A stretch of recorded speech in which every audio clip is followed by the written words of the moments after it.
meillä on videokamera päällä tässä ja kaikille muillekin blondilääkäritytöille, että kuinka nämä renkaanpultit avataan. Näin. Noin. Ton verran meni. Tää oli se potkaisutekniikka, mistä oli siskon kanssa puhetta. Sitten mä voin ottaa kahdella kädellä kiinni. Noin. Aukes. Noin.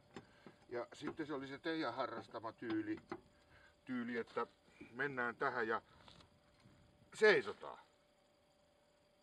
Ja esimerkiksi nyt, en tiedä oliko kulma vähän huono, kokeilen tuohon toiseen, saanko jalan parempaan asentoon, mutta mä seison tässä päällä ja tämä pulttihan ei nyt auennut.